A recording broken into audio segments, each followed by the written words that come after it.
Hola familia, ¿qué tal? ¿Cómo va? Estamos aquí en Cuelli TV una semana más, como todos los miércoles. Ya sabéis que hacemos asesoría laboral en directo. Vale, me gustaría si podéis confirmar en algún momento que se escucha todo bien, que creo que sí, pero para asegurarlo. Y nada, como sabéis estamos aquí con Antonio Ruiz. Buenas tardes, Antonio, ¿qué tal? Hola, buenas tardes.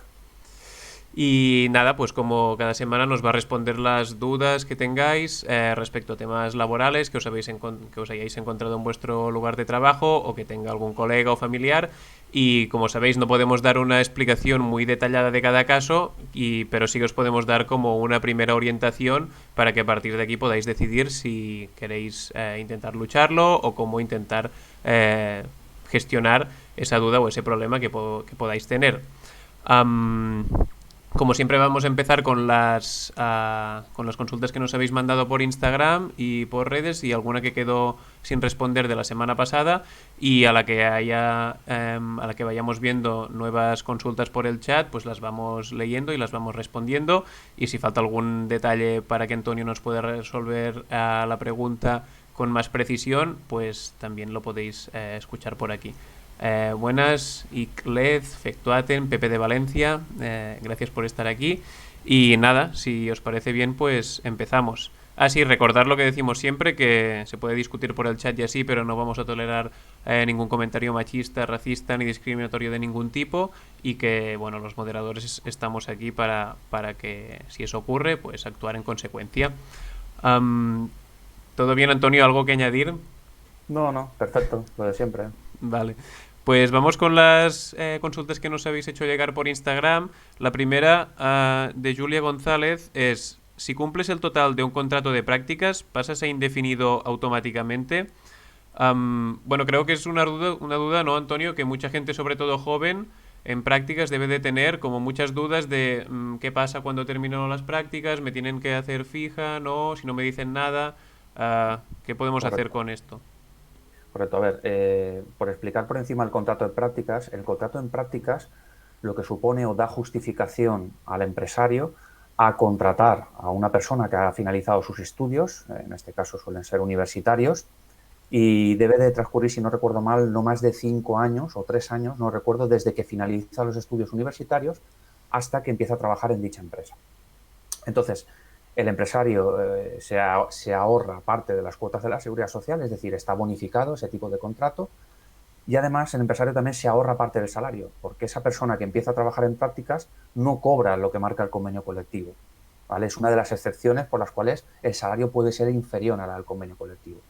El primer año cobra un porcentaje de lo que establece el convenio colectivo para esa categoría profesional o grupo y el segundo año aumenta ese porcentaje, si no recuerdo mal, a un 85% entre el segundo y el tercer año. La pregunta de a la finalización del contrato si la empresa tiene obligación de hacerme indefinido es si la empresa al finalizar con tu contrato no produce una finalización del mismo, es decir, tú continúas trabajando, se entiende que tácitamente la empresa ha reconocido que eres indefinido o indefinida. Entonces, si finaliza tu contrato en prácticas y tú continúas prestando servicios, se podrá reclamar vía inspección de trabajo o vía demanda judicial el reconocimiento del carácter indefinido de tu contrato, porque tácitamente la empresa lo está reconociendo al continuar trabajando. Si la empresa te finaliza el contrato, no vas a poder reclamar que te haga indefinido. No hay ningún tipo de objetivo que se pueda cumplir por muy bien que lo hagas, tristemente es así, lo marca la ley, por muy bien que hagas tu trabajo, por muy bien que desempeñes tus prácticas en la empresa no tiene obligación legal de hacerte con posterioridad un contrato indefinido, porque realmente el objeto, la causa de ese contrato en prácticas es efectivamente solamente hacer las prácticas. Una vez finalizan las prácticas, no hay obligación legal. Vale, justamente creo que esto último de los objetivos lo dices porque antes de entrar, pues Antonio y yo comentamos un poco las consultas que hay y le he comentado otra que también venía en relación a esto, que ahora no la encuentro. Ah, vale, sí, de hecho él, que nos comentaba, ¿se pueden pedir objetivos como requisito para la renovación de un contrato de prácticas? Y la respuesta es que tristemente, pues no, ¿no? Correcto, sí, va enlazada con la misma pregunta. No hay es decir, en el contrato de prácticas no hay ninguna obligación de cara al empresario de si tú cumples correctamente con las prácticas a desarrollar y desempeñas tus funciones como te ordena la empresa, como digo, no hay ninguna obligación ni en el contrato ni en la legislación para que el empresario te tenga que hacer plantilla o te tenga que hacer un contrato indefinido con posterioridad. Y es triste porque realmente al final lo que supone un contrato en prácticas es un beneficio total para el empresario. Lo que hace es ahorrarse cuotas a la seguridad social, ahorrarse salario, porque como decimos, si no recuerdo mal, durante el primer año cobras un 75% del salario y durante el segundo y tercer año un 85%, pues aparte de ahorrarse ese salario, tiene un trabajador o trabajadora que acaba de acabar los estudios y que puede desempeñar cualquier tipo de función. Cuidado con esto, porque si desempeñáis funciones por encima de vuestra categoría profesional o grupo, estaríamos hablando de un contrato en fraude de ley y por lo tanto podríamos reclamar o bien la indefinición o bien un ascenso en el grupo profesional con respecto a las tareas que realmente estás realizando. Vale, pues esto creo que es muy interesante porque lo que acostumbra pasar muchas veces en prácticas o sí, en prácticas aprovechándose también de que son trabajadoras y trabajadores muy jóvenes que, no, que igual no tienen mucho conocimiento de derecho laboral y que también van con esa ilusión de a ver si les contratan, ¿no? Pues acaban haciendo funciones por encima de lo que deberían por contrato y esto sí que es un buen argumento a tener en cuenta para después pedir como no sé cómo lo has verbalizado exactamente, pero Sí, la la indefinición indefinición, esto. Sí, sí. Vale. Y lo que decimos siempre, si veis que pasa esto, pues guardad todas las pruebas posibles, ya sea capturas de pantalla, conversaciones con el jefe o la jefa y correos electrónicos para si en un hipotético caso hay que reclamar algo, pues tener todas esas pruebas, ¿no? Correcto. Vale, pues vamos con la siguiente que nos dice por aquí por el chat Otre Blasmith, que dice, ¿hay alguna manera de denunciar que ha habido ya 2 empleados enfermos en mi trabajo y mi jefe no nos ha hecho PCR ni ninguna prueba de ningún tipo al resto de empleados? Sí, a ver, con la legislación, con la nueva pandemia, se ha habilitado a la Inspección de Trabajo y Seguridad Social para que pueda investigar este tipo de asuntos. Tanto este tipo de asuntos como también si faltaran EPIs, si no se entregaran mascarillas, si no se cumpliera la distancia interpersonal. Todo esto antes era una cuestión estrictamente sanitaria, ¿no?, de las autoridades sanitarias, pero la legislación referente a esta pandemia ha habilitado a los inspectores e inspectoras de trabajo para que puedan hacer estas funciones. Entonces, si hay compañeros infectados o compañeras que hayan sufrido la COVID-19 y la empresa, como decimos, no lo ha dicho, no ha dicho las personas, porque recordemos que según el Reglamento de Protección de Datos no tiene obligación legal, ¿no? No puede revelar la identidad de las personas infectadas porque estaría afectando a la protección de datos, no puede dar sus nombres y sus apellidos, pero sí que puede advertir a la plantilla de que han habido 2, 3 o los que sea que se han contagiado.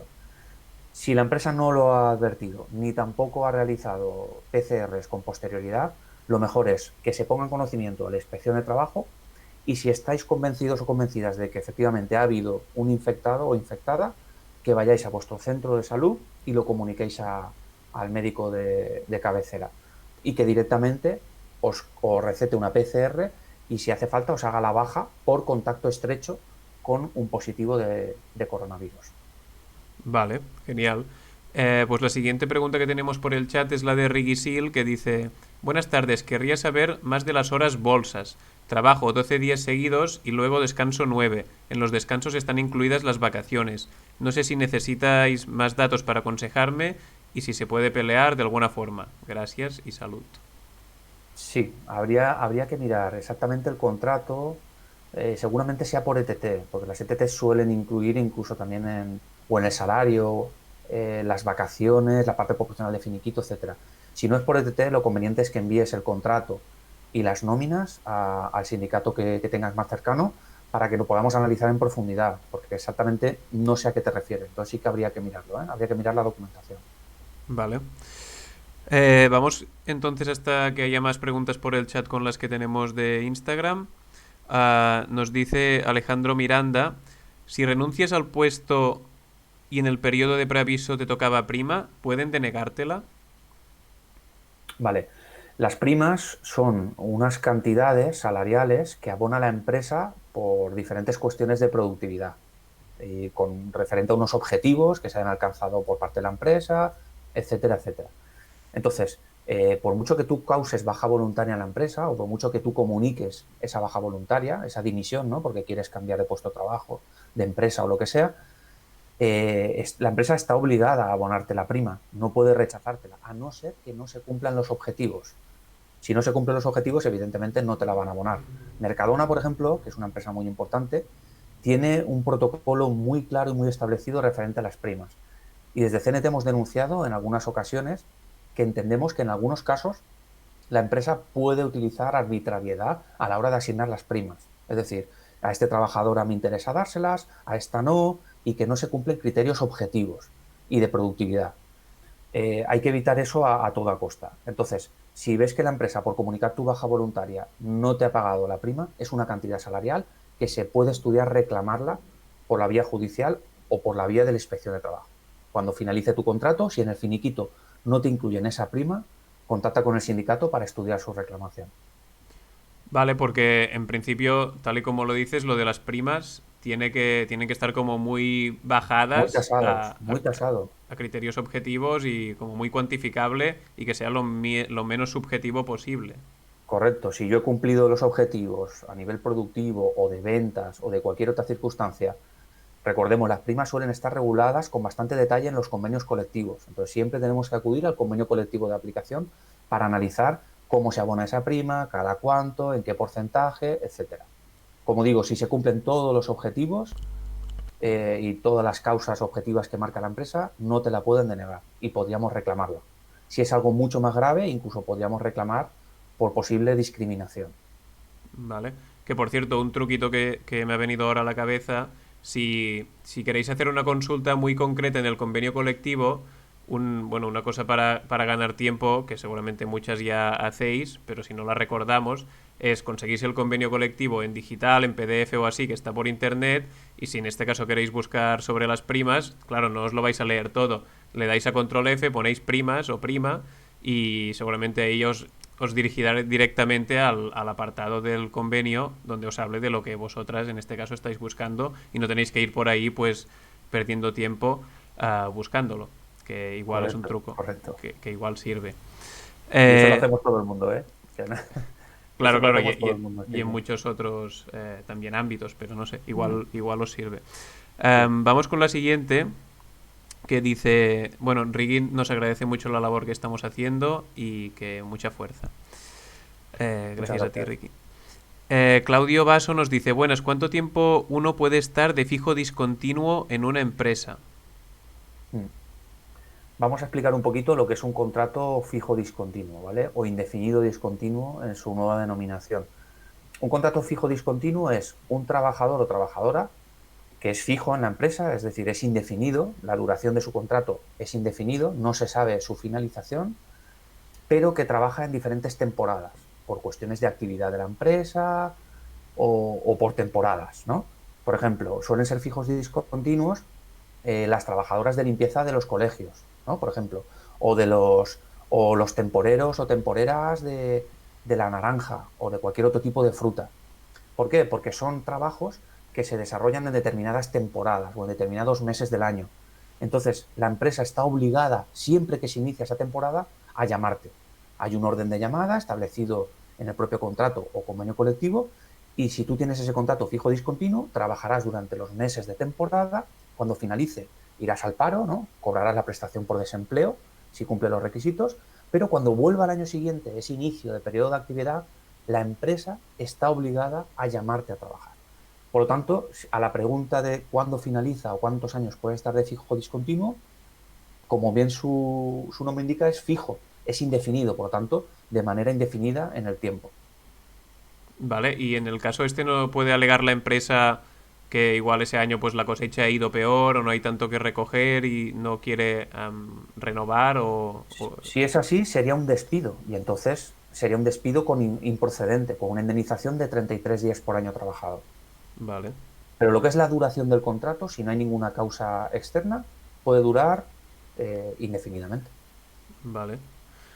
Y no puede ser que haya empresas que se aprovechan de este tipo de contrato para otras actividades que no son exactamente como de estas características? Sí, correcto, sí. Tenemos el caso, por ejemplo, ahora recientemente estamos llevando el caso de un polideportivo que abre todo el año porque tiene piscina también durante el verano, pero los contratos que hace son solamente de septiembre hasta junio, que es cuando abre el gimnasio, los deportes, etcétera, etcétera.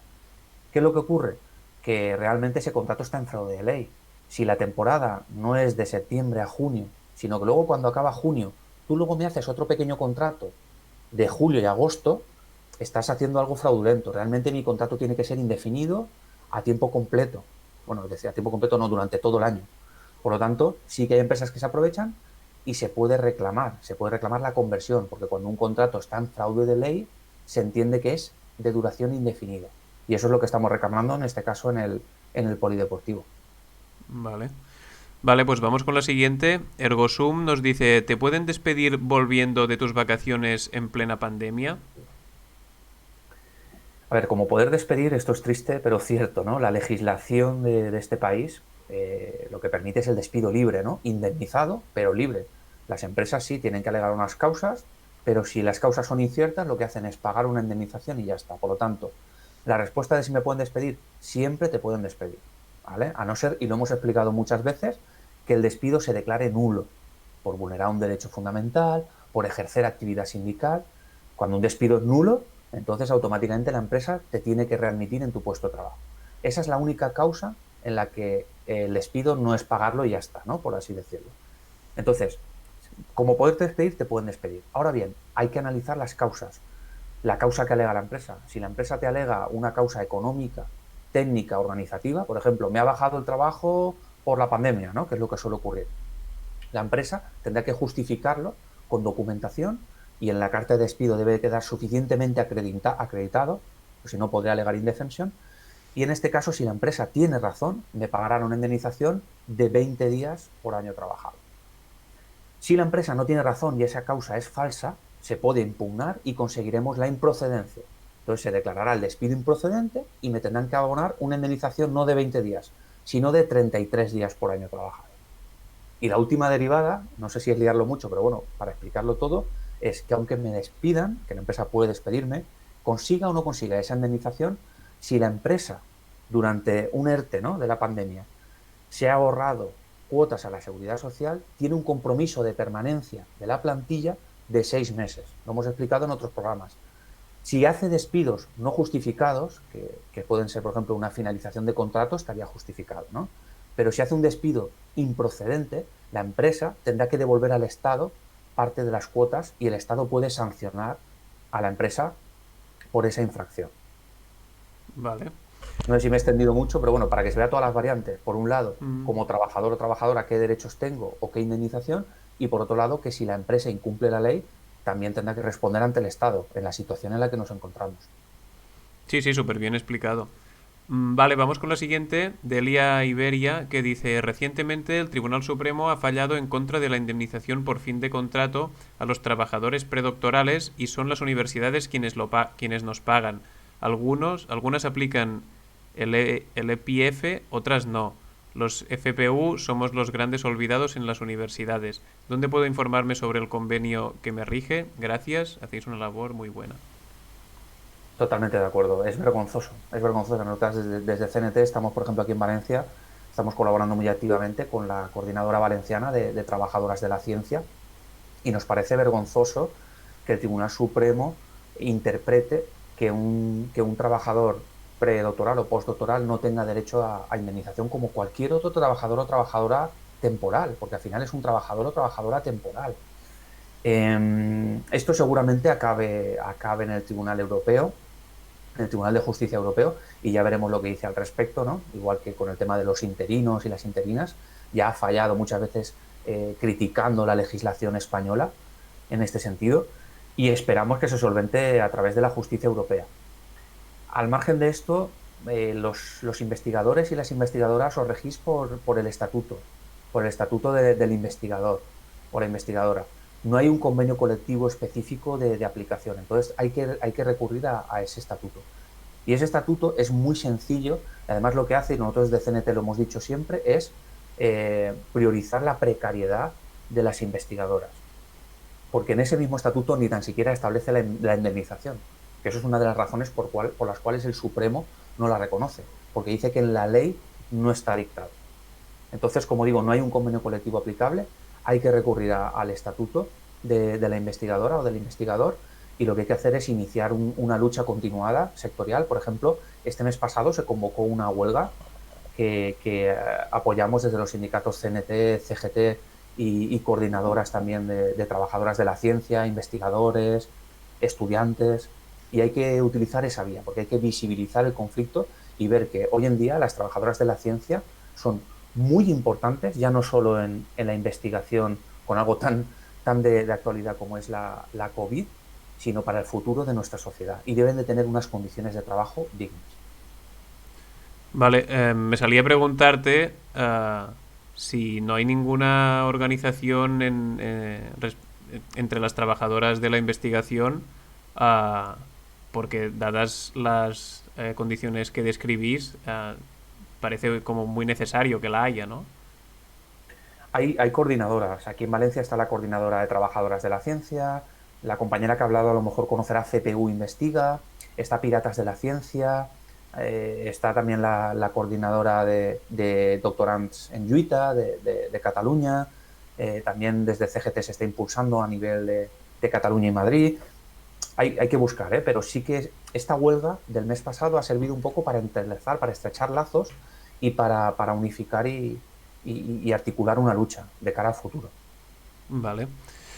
Super, pues vamos con la siguiente de Manita, que nos dice, en confinamiento trabajé menos horas porque la empresa estableció turnos de trabajo. eh, Después salta otra pregunta, entonces queda un poco cortado, porque por Instagram ya sabéis que el espacio es limitado. Y dice, no se firmó nada y ahora me exigen recuperarlas. Convenio comercio metal, ¿pueden hacerlo? A ver, nosotros siempre explicamos que en derecho laboral no existe el concepto recuperación de horas, ¿de acuerdo?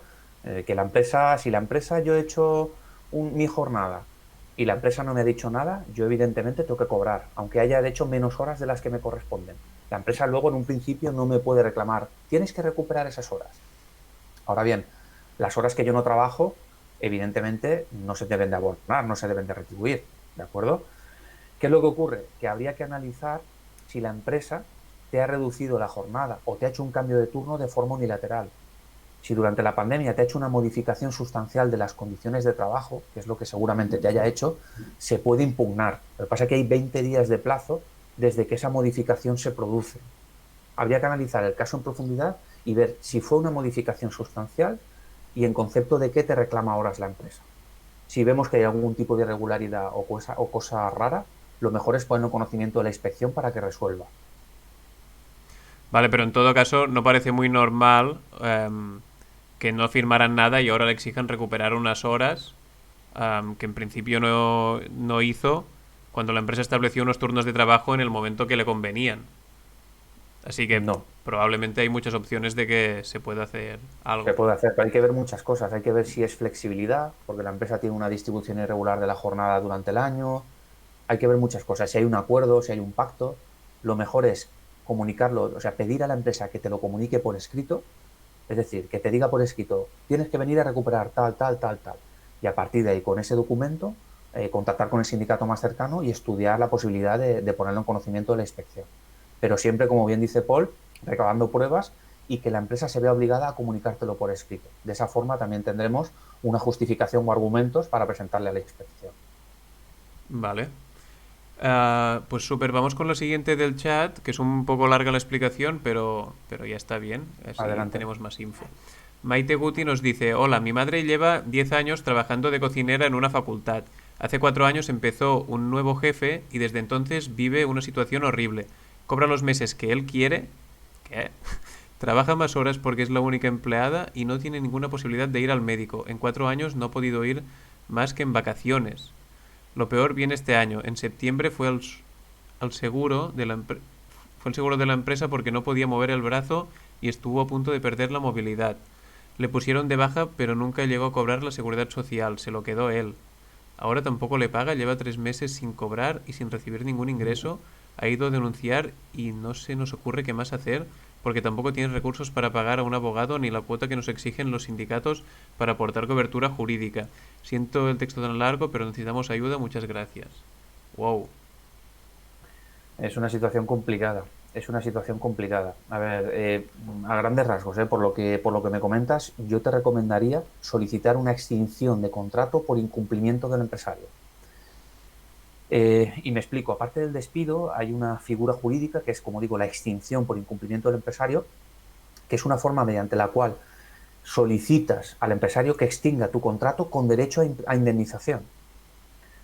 Si hay una falta de pagos o retrasos continuados de salario, que es lo que estás comentando, si lleva 3 meses sin pagarte, ya existe, o hay menoscabo de dignidad del trabajador o cualquier otro incumplimiento grave, como trabajador o trabajadora podemos solicitar esa extinción por incumplimiento del empresario.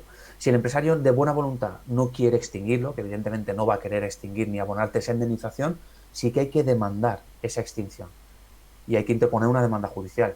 Entonces sí que tiene que hacerlo, es recomendable que lo haga un abogado laboralista a través de un sindicato.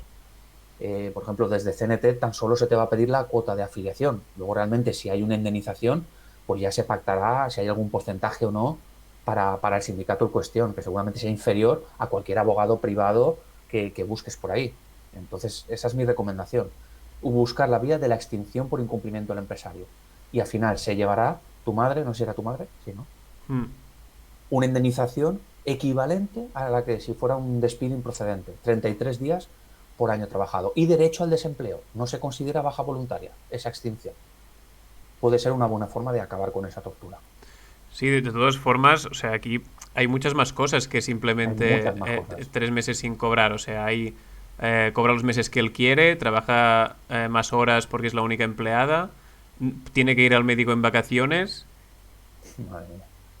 Que Mm, claro, ahí hay un menoscabo de la dignidad, hay incumplimientos graves continuados, hay de todo. O sea, hay razones más que suficientes para extinguir el contrato. Y luego, si consideras que hay más cantidades a reclamar a la empresa, reclamarás más cantidades. Si has hecho horas de más, si las vacaciones no han sido ajustadas a derecho, cualquier otro tipo de cantidad las vas a poder reclamar con posterioridad. Pero si lo que quieres es abandonar, entre comillas, y no perder el derecho a paro, tener una indemnización y ser persona, te recomiendo que utilices la vía de la extinción. Vale, bueno, y lo que decimos siempre, todas las capturas que tengáis, correos y... porque probablemente tu madre solicite la extinción de contrato y seguramente ni le respondan ese correo. Correcto. Si llama, pues igual ni le cogen el teléfono o cuando... o si se lo cogen, pues grabar esa conversación con su respuesta puede ser interesante, ¿no? Lo que decimos siempre, capturas de WhatsApp, todo esto sirve. Y si Sí. queréis ahora al acabar el programa, pues os ponemos en contacto con CNT Valencia o os acercáis a uno de vuestra confianza y esto, Sí, de que entrada lo uno que que os tengáis pedirán es la... cercano, ¿Cómo? el más cercano, el que tengan más cercano y ya está. No sé si son de Valencia, supongo que no. Vale. Bueno, pues si queréis después Mm. nos ponemos en contacto y lo miramos. Vale, vamos con la siguiente de Lupus que Sí, y una dice... última cosa, Paul, Sí, perdona.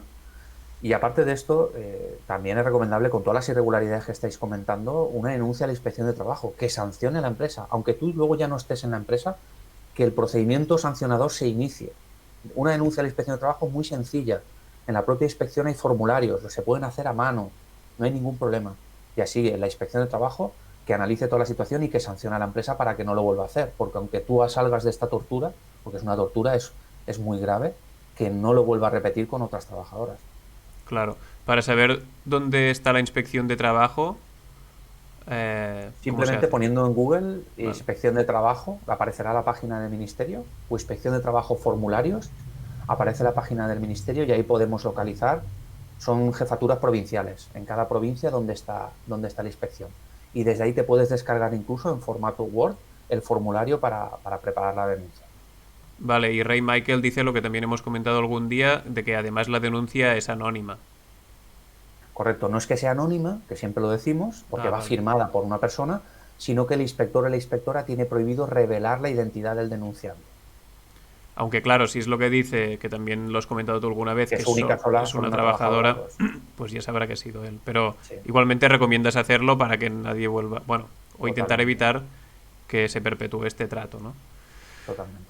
Vale, pues vamos, si te parece, con la siguiente de Lupus, que nos dice, estoy en periodo de prueba de 2 meses y he tenido que he tenido que reclamar el convenio. ¿Me pueden rechazar? Mi jefa es negligente con los animales, trabaja en veterinaria, pero está protegida por la confidencialidad. ¿Qué hago?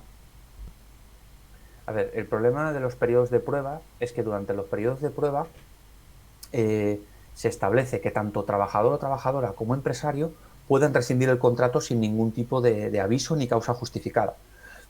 Es decir, cuando acaba el periodo de prueba y tú ya eres trabajador o trabajadora de pleno derecho, ¿no? Entre comillas, con tu contrato, sí que la empresa tiene que alegar una causa para finalizarte el contrato o para despedirte. Ahora bien, durante el periodo de prueba no. Y además el periodo de prueba puede tener una duración máxima estipulada por convenio colectivo que dependiendo de cada categoría profesional incluso puede ser 2 meses. Y hemos visto convenios colectivos, si no recuerdo mal, el de farmacia, que eran, no sé, 3 o 4 meses, si no me equivoco. Pero bueno, que pueden ser largos. Y durante esos 2 meses, el kit de la cuestión es que la empresa puede rescindirte el contrato en cualquier momento, sin derecho a indemnización y sin necesidad de causa justificada. Claro, una situación súper vulnerable. Muy vulnerable. Por eso, cuanto más largos son los periodos de prueba, más vulnerable es la situación del trabajador o la trabajadora. Es vergonzoso recordar que existió en este país hace pocos años, en 2015, el contrato de fomento de la contratación indefinida, que se llamaba, ¿no? Que era el contrato estrella del Partido Popular y de Mariano Rajoy. Era un contrato indefinido, te hacían el contrato indefinido el primer día, pero tenía un periodo de prueba de un año. Era vergonzoso. Se han hecho centenares de miles de contratos de fomento de la contratación indefinida en este país. Y durante un año, el trabajador o la trabajadora estaba a la plena voluntad absoluta, como un fiel esclavo ante el empresario, porque en cualquier momento podía rescindir el contrato sin ningún tipo de justificación. Esto se ha llegado a poner en marcha en este país. Y además lo ha puesto en marcha las pequeñas y las medianas empresas, porque era un tipo de contrato específico para pymes y para autónomos. Ya, que es lo típico que justifican con, bueno, vamos a flexibilizar el mercado laboral para que más gente pueda emprender y tal, y esta flexibilización al final es un eufemismo para decir precarización y vulnerabilización de la clase trabajadora y además la que intenta empezar, ¿no? Claro, era Am, el fomento, el contrato para emprendedores, ¿no? Sonará, ¿no? Se le llamaba. claro. Sí, sí, siempre va Pues, envuelto de esta retórica de claro, mierda. para Am, emprendedores, pero un año en periodo de prueba. Es decir, que en cualquier momento, sin causa justificada, la empresa me puede despedir sin ningún tipo de indemnización. Entonces, las empresas, muchas de ellas, pues lo que podían hacer era, te tengo 364 días en periodo de prueba, luego te rescindo el contrato y me busco otro. Y eso es el fraude que se ha venido utilizando. y ahora esto ya no se puede usar. O sea, Creo que no, vale. creo que no. Lo que pasa es que hay una disposición adicional que dice que dependiendo de la tasa de desempleo del país, en un Wow, determinado porcentaje, se puede habilitar o no este tipo de contratación. Yo ya no los veo, ¿eh? vale. De hecho, ahora he pensado que molaría que algún día hablásemos de la última reforma laboral y así, de cómo nos afectó a cosas como muy prácticas del día a día, porque siempre que se aprueban reformas laborales es como que de las teles no nos acaban de contar cómo nos afecta y todo es como lenguaje muy jurídico, muy como que da mucho palo en realidad enterarse, pero a la vez es como te afecta de forma súper Al día a directa. día, Sí, sí. Y esto, igual un día podemos hablar de la última reforma del PP y cuando nos... queráis. Y las del PSOE, porque Sí, también el PSOE en 2011 hizo de las suyas. sí, sí, la recordamos. Mm. Vale, pues vamos con la siguiente de Delmo, que dice, hola, estoy actualmente en ERTE en mi empresa y he empezado a trabajar a través de una ETT para otra empresa 17 horas y media semanales. Tenía entendido que esas horas las cobraría de nómina y las restantes hasta 40 de ERTE. Pero ahora la gestoría de mi empresa dice que se me pagará el ERTE correspondiente a las 40 horas y aparte el contrato nuevo. ¿Esto es así o debería hacer algo? Muchas gracias. Habría que saber si el ERTE en el que estás inmerso en la empresa A, ¿no? En la empresa inicial, si es un ERTE total o es un ERTE parcial. Es decir, si tú estás el 100% en el desempleo o prestas servicios aún para la empresa inicial unas horas parciales determinadas. En un principio, lo que ha dicho este último Real Decreto Ley de septiembre es que puedes compatibilizar el trabajo a tiempo parcial en una tercera empresa, en una segunda empresa, perdón, con el cobro de la prestación por desempleo si estás afectado por un ERTE. Por lo tanto, en un principio no hay problema, no debe de haber problema. Te recomendamos, si quieres, que contactes con el SEPE y lo confirmes, pero si no recuerdo mal, se puede compatibilizar la prestación por desempleo por ERTE y un trabajo a tiempo parcial en otra empresa. El único problema lo vas a tener cuando la empresa inicial decida finalizar el ERTE y te toque volver a tu puesto de trabajo inicial. Aquí es donde tienes que valorar en qué empresa te quieres quedar y a quién le comunicas la baja voluntaria.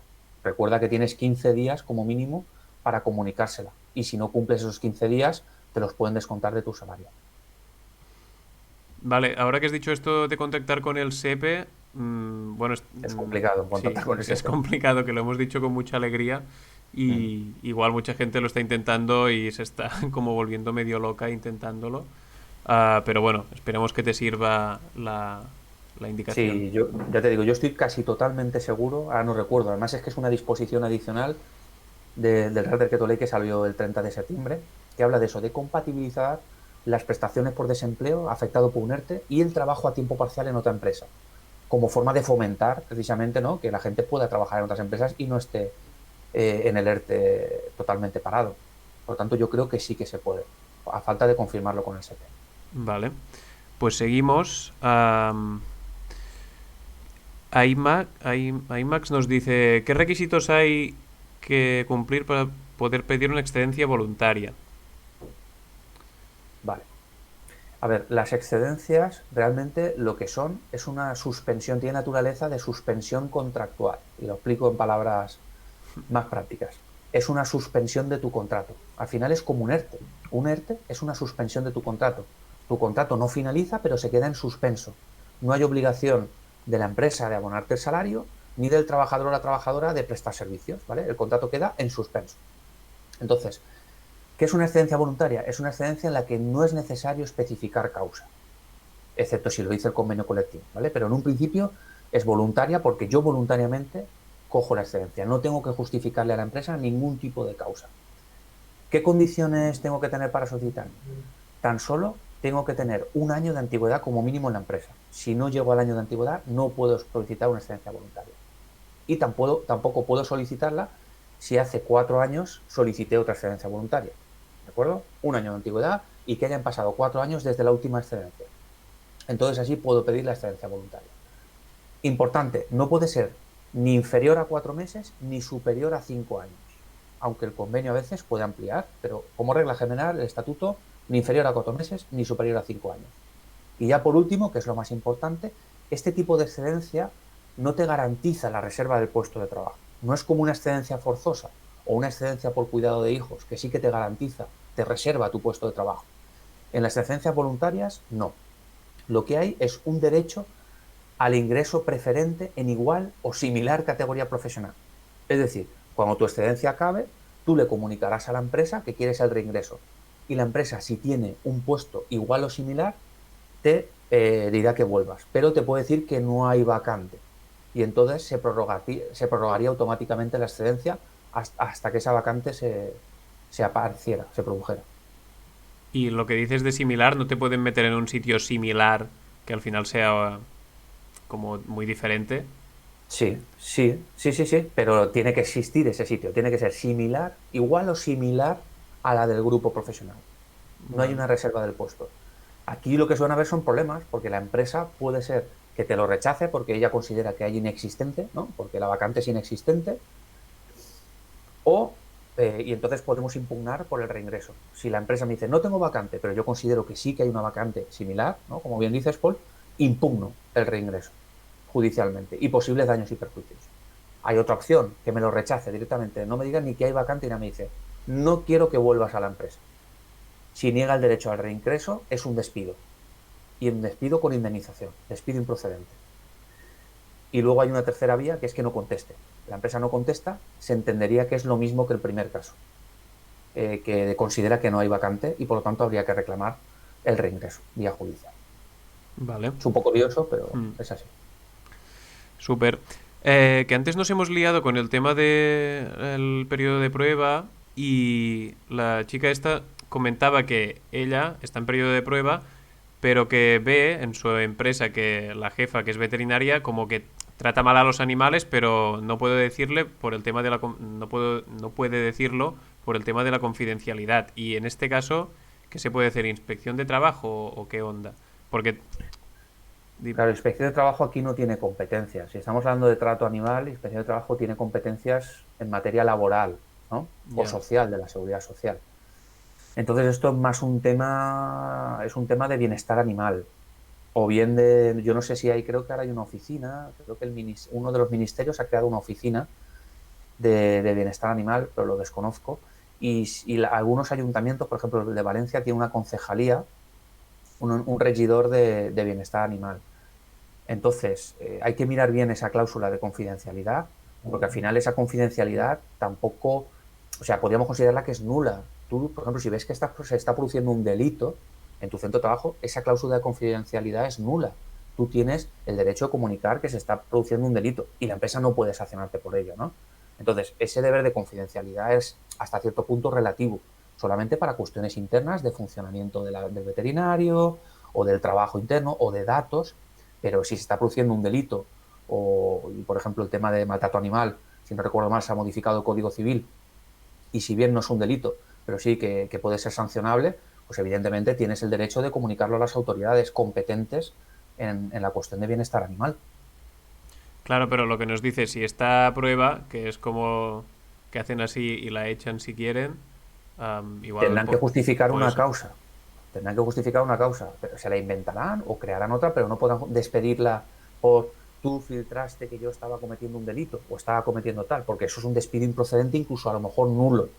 Tendrán que generar otra causa diferente y entonces demostraremos ante los tribunales que esa causa no era cierta. Vale, o si no, esperarse que el periodo de prueba pase, pero Claro, claro. En todo caso, siempre esperas a que el periodo de prueba pase. Siempre. Nosotros siempre lo recomendamos, ¿eh? Tanto para denunciar inspección de trabajo, como para comunicarle por escrito a la empresa algo, vía email, constituir una sección sindical, siempre cuando el periodo de prueba pase. claro. Vale, pues seguimos. Mark nos dice, todo contrato tiene derecho a X horas o euros de formación, ¿verdad? ¿Cómo las tengo que reclamar? Esto ya salió creo la semana pasada, pero lo recordamos. Vale. Realmente todo contrato tampoco. Al final son unas licencias que se llaman licencias para estudios y luego por otro lado está el permiso retribuido para la formación. La licencia para estudios son licencias que tenemos para acudir a exámenes, tenemos preferencia también para elegir turno y también podemos adaptar nuestra jornada para asistir a cursos de formación profesional. Esos son derechos que tenemos, ¿de acuerdo? Luego también hay una licencia que se llama permiso de formación con reserva del puesto de trabajo. Y tendremos derecho a, si la empresa modifica mi puesto de trabajo, que nos dé la formación, ¿de acuerdo? Y luego, aparte de estas licencias, hay un permiso retribuido para la formación, que son las famosas 20 horas anuales, que son 20 horas anuales para formación vinculada a tu puesto de trabajo, que se puede acumular hasta 5 años, solo para trabajadores de un año de antigüedad. Eso es lo que tú puedes solicitar en el caso de que sea formación vinculada al puesto. Súper. Vale, y dice cómo las tengo que reclamar. Entiendo que... Por escrito, lo que siempre decimos, que empiece enviando un correo electrónico, dejando constancia de solicito tal, o estoy cursando unos estudios oficiales. Si es para acudir a exámenes, pues luego presentando con posterioridad la justificación del examen, o si es una formación y quiere cambiar turno o quiere adaptar su jornada, pues comunicándole por escrito en los estudios oficiales y que solicita que se le cambie el turno para poder hacerlos. Súper. Pues seguimos, que tenemos todavía algunas. Sí. Nos dicen, en el trabajo, aunque lo he pedido, nunca he visto ni firmado el contrato, tampoco nóminas. Y a la resta de la plantilla tampoco. Por mucho que lo pidamos, nos dan largas y nunca llega nada. ¿Qué puedo hacer? Vale. A ver, esto es una infracción leve según la LISO, según la Ley de Infracciones y Sanciones en el Orden Social. Y la Inspección de Trabajo puede sancionar en este sentido. Si tú no tienes ningún contrato ni has firmado nada y es un contrato temporal, si no hay contrato escrito, se presume indefinido. Es decir, si tú no has firmado ningún contrato escrito y estás ejecutando un contrato temporal, lo mejor es que reclames, o bien vía inspección de trabajo, o bien mediante demanda judicial, el reconocimiento de la duración indefinida de tu contrato. Porque, como digo, se presume, si no hay nada escrito, se presume indefinido, y no solo indefinido, sino a tiempo completo también. Entonces, eso es lo más importante. Lo de las nóminas también es una infracción. ¿vale? Como trabajadores y trabajadoras tenemos derecho a recibir las nóminas, que es el recibo, ¿no?, del salario o la retribución que recibimos con periodicidad mensual. Entonces, si no nos entregan las nóminas, lo primero es solicitarlas por escrito mediante la empresa. Si la empresa sigue sin entregarlas, lo ponemos también en conocimiento de la Inspección de Trabajo, porque la inspección también sancionará a la empresa al no entregar ese recibo de nóminas. Vale, me parece aún así bastante fuerte que sea una infracción leve, teniendo en cuenta que si no has visto el contrato no sabes ni a qué convenio estás, ni qué horas pone, o sea, es como un Sí, porque desconocimiento. tener en cuenta que realmente yo puedo saber en mi vida laboral, con el código de contratación, qué tipología de contrato tengo. Si, por ejemplo, es un código 100, significa indefinido a jornada completa. Si es un 402, temporal, parcial o lo que sea. Cada código que aparece en nuestra vida laboral refleja el tipo de contrato que yo tengo en la empresa. Entonces, un truquillo es descargarnos la vida laboral, que lo podemos hacer desde la página web de la Tesorería de la Seguridad Social, y desde ahí comprobar qué código aparece. En Internet aparece una relación, un índice de qué significa cada código. Eso nos puede servir de utilidad para saber qué tipo de contrato tengo. Pero lo que ahí diga tampoco significa que esté bien. Es decir, si ahí dice que yo tengo un contrato por obra o servicio parcial, ¿no? Pero luego realmente yo tengo un contrato, o sea, yo estoy haciendo jornada completa, la fuerza de los hechos, ¿no? Tácitamente yo estoy haciendo un contrato, yo debería tener un contrato a jornada completa. Por lo tanto, hay que ponerlo en conocimiento de la inspección. Vale. Dale, pues seguimos. Adri nos pregunta, ¿cómo funciona el tema de horas extras en trabajos con horario flexible? Jornadas completas en horario flexible. Horas extras en trabajos con horario flexible. Vale. A ver, esto es un poquillo lioso, pero bueno, a ver, el Estatuto de los Trabajadores permite que las empresas puedan distribuir una parte de la jornada anual irregularmente. ¿Qué significa esto? Que la empresa puede coger depende del convenio colectivo, pero puede tener una bolsa de horas para distribuirlas a su libre albedrío, ¿no? El estatuto lo único que dice es que debe de preavisar con 5 días de antelación. Por ejemplo, si el sábado me quieren poner horas de flexibilidad, yo trabajo de lunes a viernes, y el sábado me quieren poner horas de flexibilidad, de esta bolsa, ¿no?, que tiene anual la empresa para disponer de ellas. El estatuto dice que me lo tiene que comunicar con 5 días. Lo de las horas extraordinarias, no entiendo cuál es realmente la pregunta. Si tú superas la jornada máxima anual, cualquier hora que hagas de más es hora extraordinaria. Y o bien la tienen que compensar en tiempo de descanso o retribuirla como tal, según diga el convenio colectivo. Las horas de flexibilidad no son horas extraordinarias, son unas horas de la jornada que la empresa puede distribuir positiva o negativamente. Por ejemplo, el sábado, como digo, me puede decir que venga a trabajar siempre que me lo comunique, ¿no?, con el preaviso que he dicho, sería flexibilidad positiva. Y si luego el lunes me dice, pues el lunes no vengas a trabajar, podría ser flexibilidad negativa, ¿vale? Es diferente al concepto de horas extraordinarias. Espero haberlo aclarado porque suele haber confusión con esto. Vale.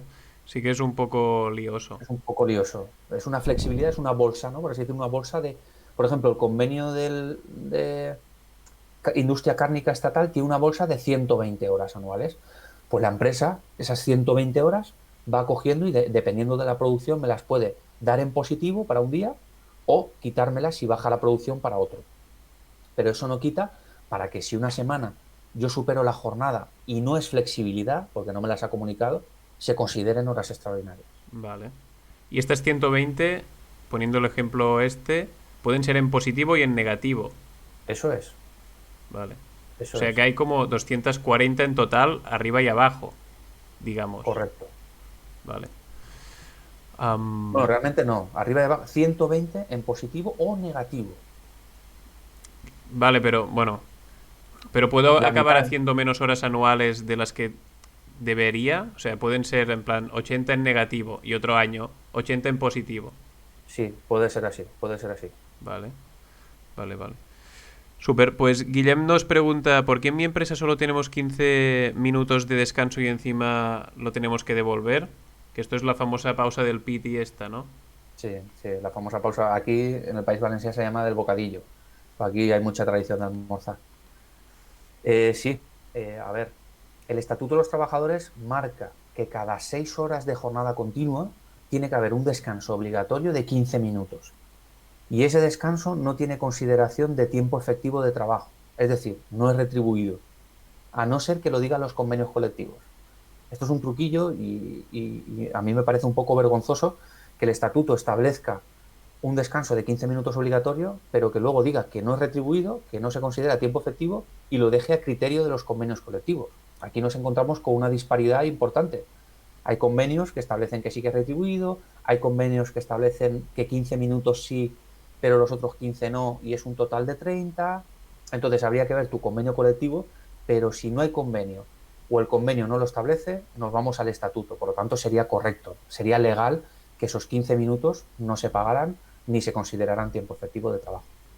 Vale.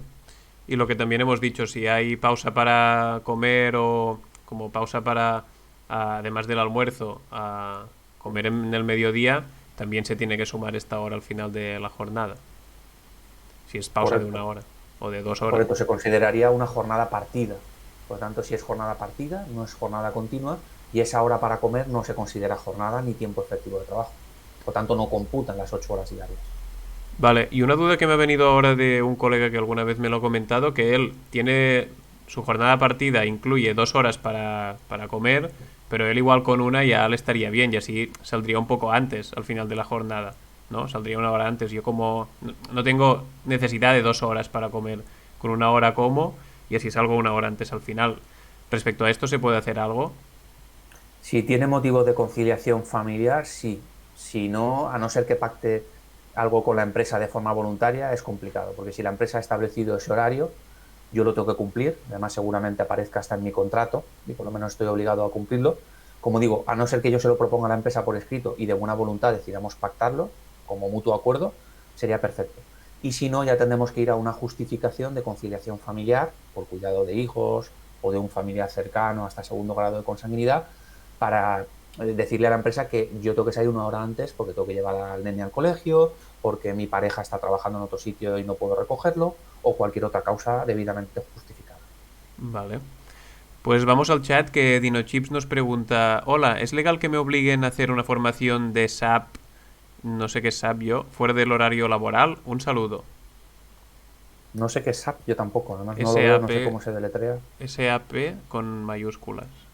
no tengo ni idea. No Vale, sé si es pues algo relacionado con transporte de mercancías, no lo sé. no sé, servicio de Si nos lo atención puede aclarar, profesional. Es un programa informático, vale. O sea, vale, es un programa informático que utilizará en su puesto de trabajo, entiendo. hmm, Entonces dice si le pueden obligar a darle formación. fuera del horario laboral. No. La formación, si es relacionada con el puesto de trabajo, siempre debe de ser dentro del horario laboral. Vale. Pues si hay alguna cosa más Igual que para los completar. cursos de prevención de riesgos laborales y todo esto, siempre debe de ser en el margen del horario de trabajo. Vale, también es que ahora me vienen cosas a la cabeza. Hay un poco de trampilla con estas cosas de prevención de riesgos laborales y tal, porque vale, se hacen en horario laboral, pero después el trabajo tiene que terminarse. Por tanto, igual nos quedamos 1 hora más. Entonces es como si fuera de facto fuera del horario laboral. Ante esto, ¿qué? Bueno, depende, porque si nos quedamos 1 hora más, tiene que ser 1 hora extraordinaria, ¿no? Entonces tiene que ser retribuida y abonada. Si el curso se hace fuera del horario laboral, no me lo van a pagar. De la otra forma, sí. Si me quedo a trabajar porque tengo que acabarlo o por un motivo justificado, esa hora tiene que ser o bien compensada en tiempo de descanso o bien retribuida. Vale. Vale, pues vamos con la última de Instagram que nos dice: si tengo síntomas de COVID, Salud responde que me recomienda quedarme en casa, pero no tengo nada por escrito y mi jefe me obliga a enseñar un justificante. ¿Debo acudir? Imagino que esto está pasando también mucho Claro, últimamente. sí, sí, esto está pasando. Y a ver, realmente, por lo que nosotros tenemos información, los servicios públicos de salud lo que están haciendo es hacerlo automáticamente. No hace falta un documento escrito, ¿vale? Ellos automáticamente te dan de baja y te hacen una incapacidad temporal, que ya sabéis que si es por COVID es equiparable a una contingencia profesional. Cobraréis el 75% de vuestra base desde el primer día hasta que os den el alta. Y en un principio el servicio de salud lo hace de forma automática. También es que depende de comunidades autónomas. Aquí en la Comunidad Valenciana, por ejemplo, están enviando hasta por la propia aplicación un PDF hay en otras comunidades autónomas que dicen que un familiar no infectado acuda al centro de salud y le darán un justificante. Entonces, como digo, depende del centro de salud. Lo más importante es que la causa de absentismo, es decir, de no asistencia a tu puesto de trabajo, tiene que quedar justificada. Recomendación, por escrito a la empresa lo que ha ocurrido, y aunque con posterioridad aportes el justificante, por lo menos tú ya le has comunicado a la empresa lo que ocurre y con posterioridad lo justificarás cuando tengas ese documento. Lo importante sobre todo es comunicarlo a la empresa, dejar pruebas y quedarte en casa para evitar el contagio. Claro, pero si no le envían ninguna prueba Pero y no le han tendrán que hecho... dar a posteriori, se lo tendrán que dar a posteriori. Que Vale. contacte con el centro de salud porque se lo tienen que dar a posteriori. Aunque al final los síntomas acaben en PCR negativo, digamos, esos Si síntomas tú has, estaban ahí. si tú has sido un contacto estrecho y te tienes que quedar en casa, es una IT, una incapacidad temporal, igual que si tuvieras un PCR positivo. Igual. Vale. Vale, pues vamos con las dos últimas y si queréis hacer alguna última por el chat también os leemos y si no, pues terminaríamos con estas. Nos dice, hola, soy Tony de Valencia. Se llama como tú y también es de Valencia. Os hablo porque tengo una duda y me gustaría resolverla en la asesoría. La cuestión es que trabajo en un almacén de naranjas, soy nuevo y como todos los nuevos entramos por ETT hasta el cuarto año en que te hacen contrato de empresa. Hay dos turnos, de mañana de 6 a 2 y media y de noche, de vesprada, de 2 y media a 11. Yo trabajo por la noche, aunque dependiendo de la demanda las jornadas se pueden alargar o acortar, máximo hasta las 2. Entonces, los domingos se suelen evitar los turnos de noche y es, y estos días festivos los trabajadores con contrato de empresa tienen el derecho a elegir no ir. Por tanto, llaman a los que están con ETT. Aquí viene mi duda. Sé que todo trabajador tiene por ley que descansar 12 horas entre jornadas y muchas veces terminamos de 11, o sea, terminamos a las 11 y nos toca empezar los domingos a las 6, por lo tanto no se descansan esas 12 horas. Hemos empalmado setmanes sense cap dia de descans. ¿Se puede hacer? No, rotundamente no. El descanso de 12 horas entre jornadas es derecho mínimo necesario. Es decir, es un derecho que marca el Estatuto de los Trabajadores y que no puede ser reducido en ningún caso por convenio colectivo. Por lo tanto, el descanso de 12 horas tiene que cumplirse tanto para trabajadores o trabajadoras de plantilla como para personal de TT. Recordemos que el personal de TT debe tener idénticos derechos laborales que el personal de plantilla. Si no, podríamos estar en una situación incluso de posible discriminación. ¿De acuerdo? Por lo tanto, si sois muchos o muchas, se puede plantear una denuncia a la inspección de trabajo, ¿vale? Para que la empresa no sepa realmente quién la ha interpuesto y que sea el inspector quien obligue a la empresa a que se cumpla ese descanso de 12 horas. O, como tercera vía, se puede utilizar, si sois bastante gente, constituir una sección sindical y reclamar ese descanso desde la propia representación sindical. Pero, como digo, se tiene que cumplir tanto para un tipo de trabajadores como para otro. Vale.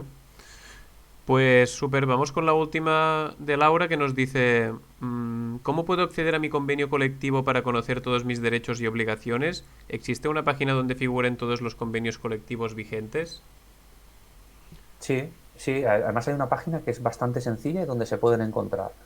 Si en Google ponéis mapa negociación colectiva, repito otra vez, mapa negociación colectiva, lo ponéis, aparecerá en las primeras búsquedas, los primeros resultados, aparece una página de la Junta de Andalucía, esa no es. La siguiente aparece una del Ministerio, pone Ministerio de Empleo, Gobierno de España.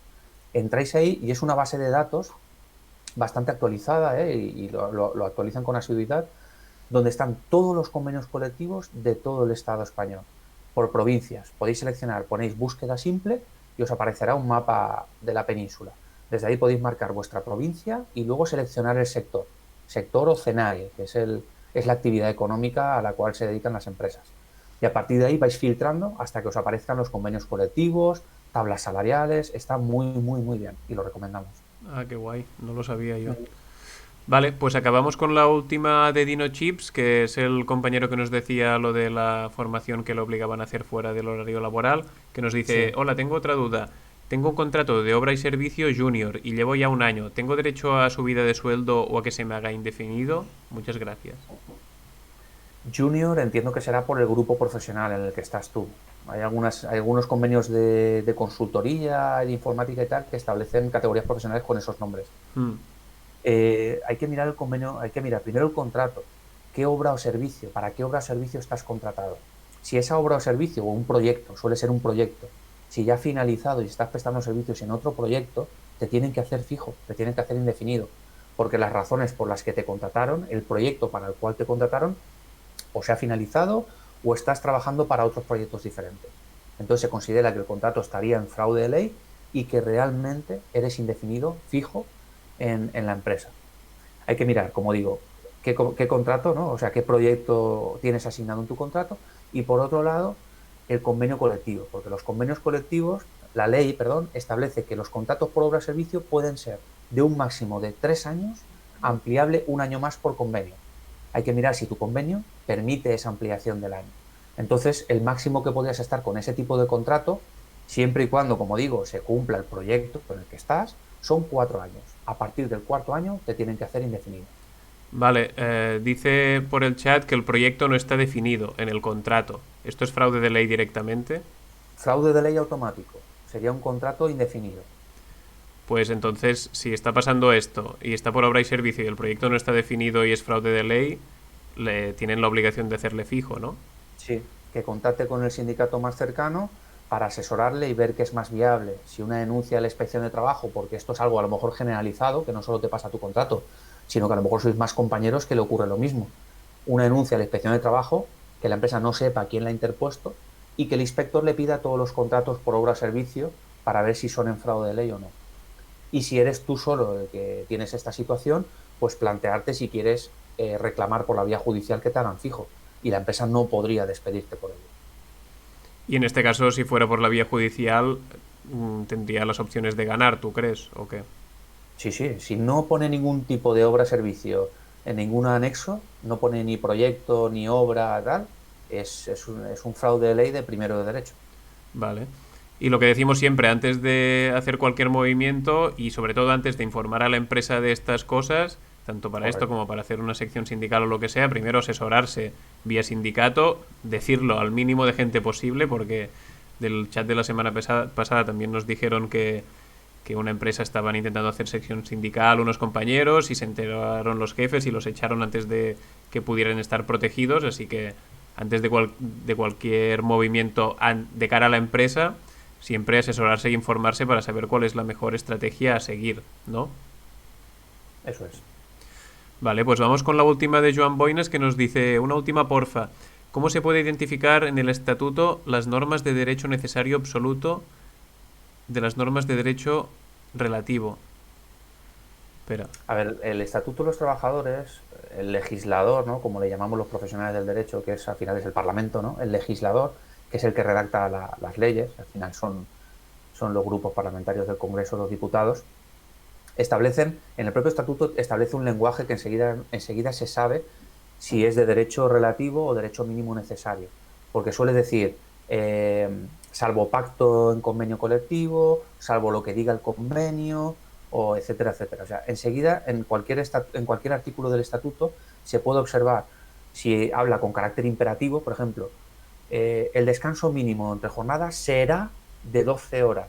Evidentemente tiene un lenguaje imperativo. Por lo tanto, los convenios colectivos no pueden reducir ese derecho, pueden mejorarlo, pueden tener más de 12 horas de descanso, pero no reducirlo. Como digo, es importante estar a la literalidad de cada artículo. Si no lleva coletillas al final de salvo lo que diga en el convenio o así. Salvo lo que diga, o no habla con un lenguaje de tendrá o será obligatorio o tal, pues se entiende que puede ser modificable. Vale. Pues con esta ya estaríamos. Si no hay ninguna más por el chat de ultimísima hora y si Antonio no quiere añadir nada más de lo que hemos hablado, lo dejaríamos aquí. Sí, por nuestra parte ha estado bastante bien. Creía que iban a haber menos preguntas y os agradecemos de verdad la participación, ¿eh? Sí, súper. Y esto no os dé ningún apuro ni ninguna vergüenza, plantear vuestras dudas, preguntas, por muy básicas o absurdas que os puedan parecer, y siempre intentamos como ayudar al máximo en base a la información que nos hacéis llegar. Nos alegramos de que haya podido servir. Ah, mira, dice Dice DinoChips que el contrato es con Correos, que es una empresa pública, por lo que lo de volver al contrato indefinido es jodido. No sé muy bien cómo va. ¿Y qué tipo de contrato era este? ¿El de obra o servicio? No. El de por proyectos, que no figura ningún proyecto en el contrato. Ah, eso ya es diferente, claro. Eso que envíe el contrato habría que analizarlo, ¿eh? Habría que analizar en profundidad. Habría que analizar qué obra o servicio determinado es, si es para cubrir alguna vacante, si es... Hay que mirarlo muy bien porque estamos hablando de una empresa pública y entonces aquí incluso inspección de trabajo no puede intervenir. Tendría que ser solamente por vía judicial. Que recomendamos que contactes con el sindicato más cercano. Vale. Pero hay algo raro ahí, ¿no? Sí, pinta que sí, pero bueno, también es raro que Correos no nos ha Ya, llegado nunca un caso de Correos con un contrato en fraude de ley. Por lo ya. tanto, debe de ser correcto, pero hay que mirar la causa y hay que mirarlo muy bien. Vale. Vale, pues muchas gracias por las preguntas y también gracias a Antonio y a CNT Valencia por las respuestas, la info y el asesoramiento. Y nada, ya sabéis, cuidaros mucho, un abrazo súper fuerte y cualquier cosa, pues estamos por aquí y nos vemos la semana que viene con más preguntas. Vaya bien, chao. Un abrazo, chao.